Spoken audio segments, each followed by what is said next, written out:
Pour moi, en tant que médecin, 3 vertus qui me paraissent essentielles, en tout cas à cultiver, sont déjà une forme de rigueur intellectuelle, de se dire on est vraiment appelé à s'impliquer, de devoir faire de notre mieux pour trouver la solution, trouver le diagnostic, rendre service aux patients. Je pense qu'une deuxième vertu, c'est la constance. En face de nous, quand on a un patient qui souffre, on ne va pas lui faire subir nos sautes d'humeur. Et puis, je ne sais pas si c'est le terme approprié, mais la force d'âme, à un moment, on peut être confronté effectivement à des situations de souffrance qui sont difficiles. On ne la tient pas de nous-mêmes. On accueille du Seigneur pour être cette oreille qui écoute, ce cœur qui écoute.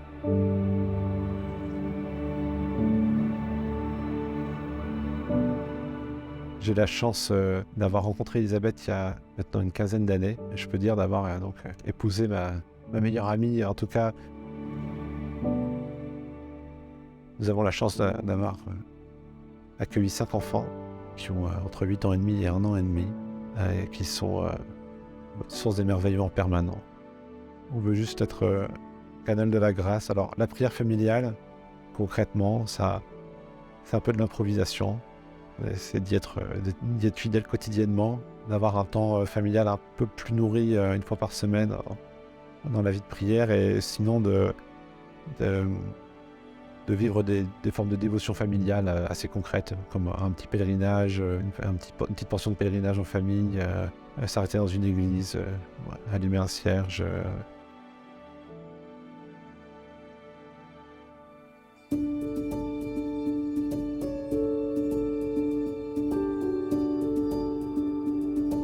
J'ai connu les chevaliers de Colomb, attirés par la brochure Sur la brèche, qui constitue la feuille de route spirituelle des chevaliers de Colomb. Alors, j'avais un petit peu de mal à comprendre en quoi les chevaliers de Colomb pouvaient représenter une opportunité pour la France.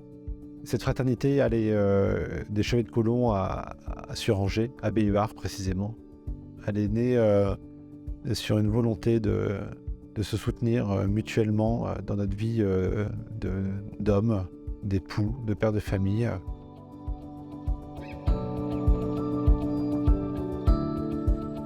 Jean-Paul II dit qu'on n'est pas famille pour nous-mêmes, mais famille pour le monde. Former une communauté de service de la vie, au service de la société et le service de l'Église.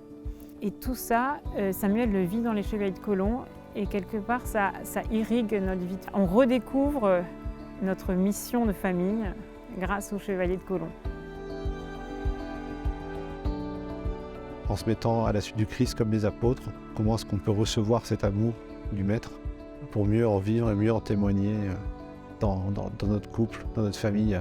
Et comment après, je pense en tout cas pour les chevaliers, en particulier ce qu'on essaie de vivre dans le conseil, c'est cet appel à une certaine unité de vie.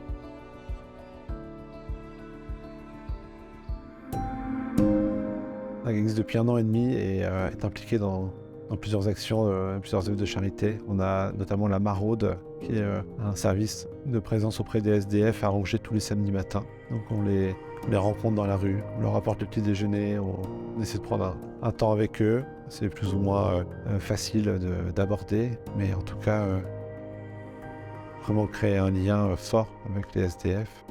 Et je pense que les Chevaliers de Colomb, ça a vraiment cette vocation d'unifier l'homme. Finalement, c'est ce qui nous rend heureux, et je me dis c'est peut-être un autre mot pour la sainteté.